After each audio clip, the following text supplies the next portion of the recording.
I grew up in a small town where winter lasted half the year. Snow didn't feel special there. It just meant cold hands, slippery roads, and everything going quiet too early. By the time the sun went down, the whole place felt empty, even when people were still around. This happened when I was 16. My mom worked late shifts at a hospital in the next town over, so most evenings I was alone after school. We lived on a back road, one of those long, narrow ones with trees on both sides and only a few houses spread far apart. If something happened out there, nobody would hear it. One afternoon, school got out early because a storm was rolling in. Thick snow, strong wind, the kind of weather that makes the sky look heavy. I walked home like I always did, boots sinking into the slush, with my breath fogging the air. Everything felt normal at first. Then I noticed a car moving slowly behind me. I didn't think much of it because sometimes people drive slow on that road. Ice made everyone nervous. But after a while, I realized it wasn't passing me.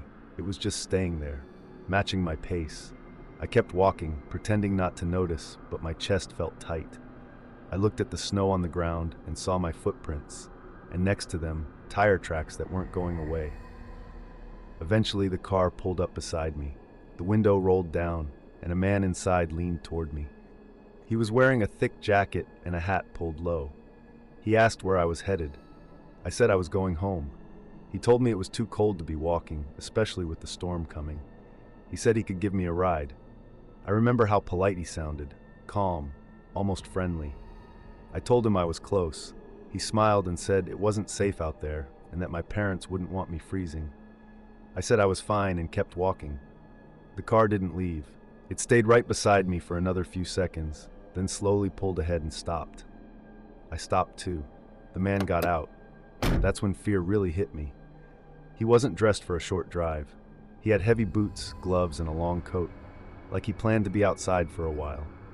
He walked a few steps toward me and asked me again to come with him. I told him no. He took another step. I backed up. He kept his voice calm and said I was being difficult and that he was only trying to help. Something in his tone changed, though. The kindness was gone. That's when I turned and ran. I ran straight toward my house, slipping on the snow, backpack bouncing against my back. I could hear his boots hitting the ground behind me. Not running, but fast walking, like he didn't need to hurry because he thought he would catch me. I made it to my driveway and threw myself at the front door, hands shaking so bad I almost dropped my keys. I heard him reach the bottom of the driveway just as I got inside and locked the door. I stood there, breathing hard, my heart pounding so loud. I peeked through the window. He stood at the end of my driveway, just watching my house. After a minute, he walked back to his car and drove away. I told myself that was the end of it. I was wrong. That night, the storm hit hard. Wind rattled the windows. Snow piled up fast. The power went out around 9 p.m., leaving the house in darkness except for the glow of my phone. I was sitting in my room when I heard something outside. Footsteps, slow and heavy. At first I thought it was a branch hitting the house, but then I heard it again, clear as day. Someone was walking on the porch. My heart skipped. I stayed quiet, barely breathing. I told myself it was just the wind. Then there was a soft knock on the front door. Not loud, just enough to be heard. I didn't move. Another knock. Then a voice, muffled through the door, but I recognized it. It was the man from earlier. He said he knew I was home. He said my mom wasn't back yet. He said he just wanted to make sure I was okay. I didn't answer. He knocked again, harder this time. I backed away slowly, every nerve in my body screaming. Then I heard him walk around the side of the house. I realized he was checking the windows. I hid in my bedroom, phone in my hand, trying to call 911, even though there was no service. The screen just kept saying no connection. I heard something scrape against the back door. Metal on wood. He was trying to get in. I sat on the floor, shaking so hard my teeth hurt. I kept thinking about how far the nearest neighbor was, how nobody would hear anything over the storm. After a while, everything went quiet. No footsteps, no scraping, no knocking. I stayed there for what felt like forever. Eventually, I heard a car start. Tires crunching through snow, then nothing. The police came later after my mom got home and I told her everything. They searched the area, but the snow had covered all the tracks. No car, no man, nothing. A few weeks later, another kid in a nearby town went missing, was walking home in the snow. Never made it. I don't know if it was the same man. Till today, I still don't know why he suddenly left our house that night. But I know one thing. When winter comes now, and the roads get quiet and the snow starts falling, I don't think about how pretty it looks. I think about how easy it is for someone to disappear when everything is white, silent, and cold.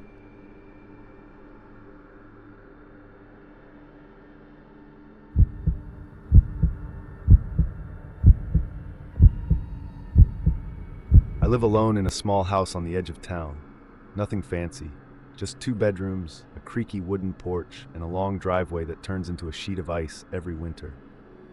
My nearest neighbor is about a quarter-mile away, and after dark, it gets really quiet. This happened 2 winters ago, during the worst snowstorm our town had seen in decades. That night, the weather was bad enough that the local radio kept repeating warnings. Stay inside. Roads are closed. Emergency services delayed. I made dinner early, locked the doors, and planned to spend the night watching old movies. Around 8 p.m., the power flickered but stayed on. Snow hammered against the windows, and the wind howled like it was trying to tear the house apart. That's when I heard knocking. At first, I thought it was the wind. Then it came again, clearer this time. Nobody comes to my house unannounced, especially not during a storm like that. I grabbed my flashlight and walked to the front door, careful not to make noise. Through the frosted glass, I could see shapes. 3 of them. I cracked the door open just enough to speak. "Can I help you?" A woman's voice answered. She sounded tired, cold. "Please," she said. "Our car slid off the road. We just need somewhere warm for a bit." I hesitated. She stepped closer so I could see her face. Late 20s, maybe. Red nose, with wet hair clinging to her cheeks. Behind her were 2 men, one older, one younger. All of them were shaking. "My phone's dead," she added. "We tried knocking on the house down the road, but no one answered." I looked past them. Their car sat crooked in the ditch, hazard lights blinking weakly through the snow. Every warning voice in my head told me to keep the door closed, but it was freezing. The roads were shut down, and they looked miserable. "All right," I said finally. "Come in, just for a bit." Their faces changed instantly. Relief, but something else too. Something I couldn't place. They stepped inside, stomping snow off their boots. Cold air rushed in with them. The older man thanked me too many times. The younger one didn't say anything. He just looked around my house like he was counting things. I locked the door behind them, not obviously, just enough to feel better. "Make yourselves comfortable," I said. "I'll put some water on." The woman smiled. "You're very kind." I wish I hadn't been.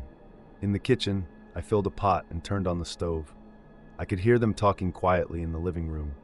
Their voices dropped whenever I shifted my weight or moved. I told myself I was imagining it. I brought out 3 mugs of tea and handed them around. The woman wrapped both hands around hers and sighed. The older man gulped his down like he hadn't had water in days. The younger one didn't drink at all. He set the mug down untouched. "What are your names?" I asked. The woman answered quickly. "I'm Sarah, that's Mark," she said, nodding to the older man. "And this is Daniel." Daniel looked up at the sound of his name. His eyes were flat, cold, like he was still outside. "How far were you driving?" I asked. Mark answered, "Just passing through." "Passing through from where?" "To where?" I waited for more, but he didn't add anything. Sarah smiled again. "We didn't expect the storm to get this bad." Something felt off. The way they avoided details. The way Daniel kept glancing toward the hallway. Then Mark asked where my bedroom was. I laughed it off. "Just me here," I said. "Not much to see." Daniel stood up suddenly. "Mind if I use the bathroom?" "It's down the hall," I said, pointing. He walked away, his footsteps heavy on the floor. I noticed he didn't take his coat off, neither did Mark. Sarah leaned closer to me. "You live out here alone?" "Yes," I said, too quickly. She nodded slowly. "Must get lonely." Before I could answer, I heard a sound from the hallway. A soft click, then another. My stomach tightened. "Everything okay?" I called out. No answer. Mark shifted in his seat. He's probably just stretching his legs. Another sound, this time unmistakable. a drawer sliding open. I stood up. I should check on him. Mark stood too. He moved faster than I expected. He blocked my path casually like it wasn't intentional. "No need," he said. "Let him be." That's when the power went out. The lights died instantly, plunging the house into darkness. The storm roared louder without the hum of electricity. Sarah gasped. "Oh no." I reached for my phone. Still had battery. I turned on the flashlight. Daniel stood at the end of the hallway. He was holding my toolbox. "Put that down," I said, with my voice shaking. Mark sighed. "Let's not make this hard." My heart slammed against my chest. "Get out of my house, now." Sarah's expression changed. The warmth vanished. Her voice dropped. "We just need to stay the night." "No," I said. "You need to leave." Daniel took a step forward. "It's cold." I backed toward the kitchen, grabbing a chair to keep my distance. My mind raced. No power, snowstorm, 3 of them, 1 of me. "I'll call the police," I said. Mark smiled. "No service out here." He was right. My phone showed nothing but a blank screen. Daniel moved again, slowly. That's when I realized this wasn't random. They weren't stranded. They were hunting. I grabbed the chair and swung it hard into Daniel's chest. He stumbled back, dropping the toolbox. The sound echoed through the house. I ran. I bolted for the back door, slipping on the rug but catching myself. I grabbed at my jacket. I tore free and slammed into the door, fumbling with the lock. Behind me, Sarah screamed, not in fear but in anger. "Don't let him out!" The door burst open, cold air slamming into my face. I ran into the storm barefoot, snow cutting into my skin like knives. I didn't stop. I didn't look back. I ran toward my neighbor's house, my legs burning, lungs on fire. Somewhere behind me, I heard shouting, but the wind swallowed it. I banged on my neighbor's door until my hands went numb. Finally, lights came on. The door opened. I collapsed inside. The police arrived an hour later, once the roads were barely passable. When they checked my house, it was empty. No strangers, no mugs, no toolbox on the floor. Just muddy footprints leading out back and disappearing into the woods. The officer told me they'd had reports. People offering help during storms, some homes entered, things stolen, sometimes worse. They rely on kindness, he said, and winter gives them cover. I spent the rest of that winter sleeping with every light on and every door locked. Now when someone knocks during a storm, I don't open the door.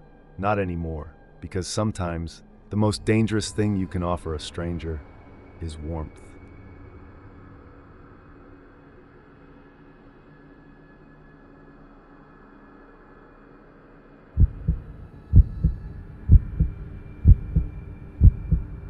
I never liked winter. People talk about snow like it's peaceful and beautiful, but they forget what comes with it. Long nights, empty roads, broken down cars, places where help is far away and nobody hears you scream. This happened 3 winters ago. I was driving alone through northern Pennsylvania in early January. I had taken a contract job inspecting warehouses, and one of them was in a small town nobody ever talks about. The kind of place where the gas station closes at 7 p.m. and the diner knows every face that walks in. I finished late. By the time I left the site, it was already dark, snow falling thick and heavy. The road signs were half covered and my GPS kept losing signal. But I wasn't worried. I had driven through worse. At least that's what I told myself. About 40 minutes into the drive, my phone lost service completely. No bars, just no signal staring back at me. I remember feeling a small twist in my stomach, but I ignored it. Then my car started acting strange. At first it was subtle. The heater blew cold air, even though I had it turned all the way up. Then the dashboard lights flickered once, just a quick blink. I tapped the steering wheel and laughed to myself. "Don't do this now," I said out loud. 5 minutes later, the engine light came on. I slowed down, scanning the road for somewhere to pull over. Trees lined both sides, enough tall and bare, branches bent under the weight of snow. No houses, no lights, just endless forest and a narrow 2-lane road. Then the car lost power. The steering wheel went stiff, the engine sputtered, and I barely managed to coast onto a small gravel turnout. As soon as I stopped, the engine died completely. Then silence. I tried restarting the car. Nothing. Not even a click. I checked my phone again. Still no signal. Snow tapped softly against the windshield. The cold crept in fast. I sat there for a moment, hands on the wheel, breathing slowly, trying not to panic. I remembered passing a sign about 10 minutes back. Something like, Mile 12, rest area closed for winter. That didn't help. The nearest town was at least 20 miles away. I put on my coat, gloves, and hat. I turned on the hazard lights, even though I doubted anyone would see them. Then I got out of the car. The cold hit me hard, the kind that steals your breath. I popped the hood and stared at the engine like it was going to explain itself. I don't know much about cars, but I knew enough to see this wasn't something I could fix with a kick or a prayer. Just then I heard the crunch of tires. Headlights appeared in the distance, cutting through the snow. Relief washed over me so fast I almost laughed. I waved my arms as the vehicle approached. It slowed down and pulled in behind my car. It was an older pickup truck, dark color, rust around the wheel wells, 2 men inside. They rolled down the window and the driver leaned out. He was maybe late 40s, thick beard, knit cap pulled low. "You all right?" he asked. "My car died," I said. "No signal, the heater's gone." He nodded slowly, eyes scanning me, then my car, then the road. "You're lucky," he said. "Not much traffic out here." The passenger leaned forward, younger, maybe early 30s. He didn't say anything, just stared at me. "Where are you headed?" The driver asked. I hesitated. Something about the way he asked made me uncomfortable, but I brushed it off. "Back toward Harrisburg," I said. He chuckled. "Long way from there." "Tell me about it." He glanced at his passenger, then back at me. "We got a place not far. You can warm up, figure out what to do." Every warning bell in my head went off at once. "I think I'll stay with the car," I said. "State Patrol should pass through eventually." The driver smiled. "In this weather, could be hours." The passenger finally spoke. His voice was flat. "You'll freeze." Snow fell heavier now. My breath came out in the clouds. "I appreciate it," I said, "but I'm good." The driver studied me for a long moment. Then he shrugged. "All right," he said, "your choice." They drove off. I stood there watching the taillights fade. I told myself I was paranoid. They probably were just locals trying to help. Still, I locked my car doors as soon as I got back inside. The cold worsened. My feet went numb first. I rubbed my hands together, then tucked them under my arms. I checked my phone again and again, hoping for even one bar. Nothing. After about 20 minutes, I noticed something else. Tracks in the snow. Fresh footprints. They came from the trees on the right side of the road and stopped about 20 feet behind my car. I stared at them, with my throat dry. They hadn't been there before. I watched through the rearview mirror, heart racing. The snow fell harder, slowly softening the edges of the prints, but they were still there. Then I saw movement, a shadow between the trees. Someone was standing there. I couldn't see their face, just the shape of a person, half hidden by the darkness and snow. They didn't move closer. They didn't wave. They just stood there. I ducked down in my seat. My thoughts went wild. Was it one of the men from the truck? Someone else? A hunter? A local checking things out? Then I heard footsteps, slow, crunching softly in the snow. They stopped near my rear bumper. I held my breath. A knock came from the back window. Not loud, just firm. I didn't move. Another knock, this time on the driver's side window. My hands shook as I grabbed my phone, even though I knew it was useless. A voice spoke from outside. Calm. Too calm. "Hey," the man said. "It's cold out here." It was the passenger from the truck. "I told you to go," I said, with my voice cracking. He leaned closer to the glass. I could see his face now, pale, expressionless. "We forgot something," he said. "What?" I asked. He smiled. "You." My heart skipped. I slammed my hand on the horn. The sound cut through the night, loud and desperate. I kept pressing it again and again. The man stepped back, annoyed. Then I heard another sound. An engine. Headlights appeared down the road. The man cursed under his breath and stepped away. He disappeared back into the trees just as another car pulled up. This one was a State Patrol cruiser. I have never been so relieved in my life. The officer got out, hand resting on his belt. "Everything all right here?" "Yes," I said, practically shouting as I opened the door. "My car died. Someone was just..." I stopped. The footprints were gone. The officer followed my gaze. "You okay, sir?" "There was a man," I said. "He was just here." The officer frowned and looked around with his flashlight. Snow covered everything now. "No one around," he said. I told him everything. The truck, the offer, The knock, the words. He listened carefully. "You're not the first," he said quietly. He called for a tow and had me sit in his cruiser to warm up. As we waited, he explained. 2 brothers lived out there, locals, known trouble. They'd been questioned before, but never charged. People had gone missing along that stretch of road over the years.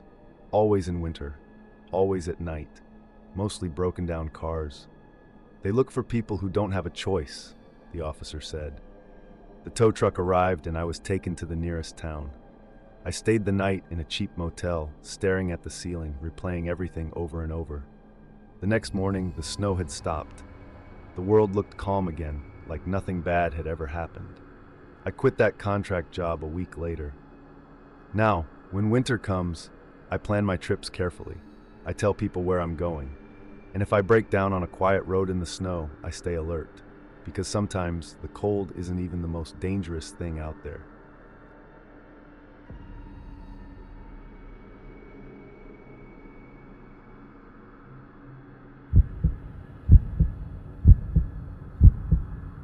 I don't have the best memory. I don't remember much from when I was a kid, but I remember that winter clearly. I was 9 years old, and that was the year people in my town started talking about missing children. Not loudly, not on the news, just quiet conversations between adults who thought kids weren't listening. I was listening. We lived in a small town where winter felt longer than the rest of the year combined. Snow would pile up along the roads until it turned gray and hard. The sun would set early, and by late afternoon, everything looked the same shade of cold blue. My parents both worked long hours. My dad drove trucks for a local company, and my mom worked evenings at a nursing home. That meant after school, I usually went to my grandma's house until one of them could pick me up. Grandma lived only 4 blocks from my school. I walked there almost every day. I knew every crack in the sidewalk, every house with a loud dog, every driveway where ice never melted. That winter, my grandma got sick. Not sick enough for the hospital, but enough that she couldn't watch me anymore. So my parents decided I could walk home instead. It was closer anyway, just 6 blocks, straight road, easy. They warned me every morning, don't talk to strangers, don't take shortcuts, come straight home. I always nodded, I always said yes. It was a Friday in early February. School let out early because snow was coming down hard, thick flakes that stuck to everything. I remember being excited. Early release felt like a gift. I walked out with my backpack half zipped, snow already soaking through my gloves. The streets were quieter than usual. Most parents had picked their kids up. I saw a few teachers standing by the doors watching us leave. I started walking home. Halfway down the second block, I noticed a car moving slowly beside me. A dark sedan, older model, windows fogged up. I didn't think much of it at first. Cars passed me all the time, but the car didn't pass. It matched my pace. I stopped walking. The car stopped too. The passenger window rolled down just a little. A man leaned over from the driver's seat. He had a thick coat on and a hat pulled low. I couldn't see his eyes clearly. "Hey buddy," he said. His voice sounded friendly. "Are you walking home?" I nodded, even though my parents told me not to talk. "Cold day for that," he said. "You live far away?" I shook my head. "Just a few blocks." He smiled. "Lucky you." The window rolled back up. The car stayed there for a second, then drove off slowly.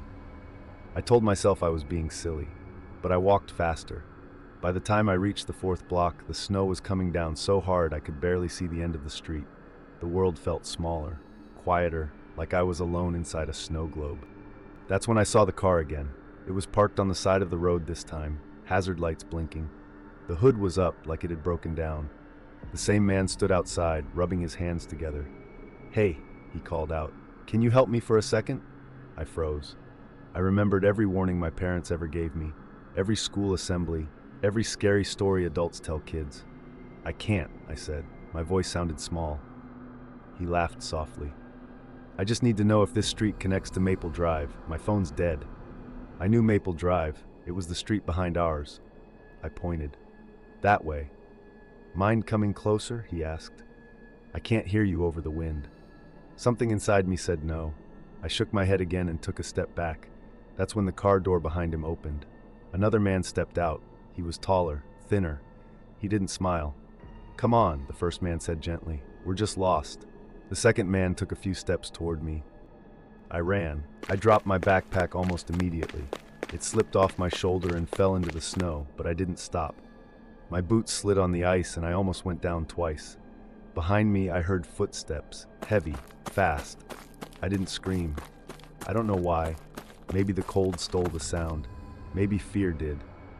I cut between two houses, straight into an alley I wasn't supposed to use. Snow came up to my knees, slowing me down. My lungs burned, my chest was hurting. I risked a glance back. One of them was still chasing me, the taller one. The other stayed by the car. The alley ended at a chain-link fence. I panicked. I had never climbed it before. My gloves were slick with snow. I grabbed the fence and pulled myself up, my skin scraping against the cold metal. My boot slipped, and I fell back down hard, knocking the air out of me. Footsteps closed in. I scrambled up again, using pure panic to lift myself. This time I made it over, tumbling into the snow on the other side. I didn't stop. I ran straight into the street without looking. A horn blared. A car skidded to a stop inches from me. The driver rolled down his window, yelling something I couldn't hear. I pointed behind me, crying now, words falling apart in my mouth. There's a man." The driver looked past me. His face changed. He opened his door. "Get in, now." I didn't hesitate. He locked the doors as soon as I was inside. His hands shook as he turned the car around. I looked back through the rear window. The man stood at the end of the alley, watching us. He didn't run. He didn't shout. He just stared. The driver took me straight to the police station. I sat there wrapped in a blanket, sipping hot chocolate I couldn't taste. My parents arrived soon after. My mom cried so hard she could barely stand. The police asked me questions for hours, about the car, about the men, about what they said. They found my backpack later that night, abandoned in the snow. They never found the men. A few months after what happened to me, another boy disappeared in a town 2 counties over.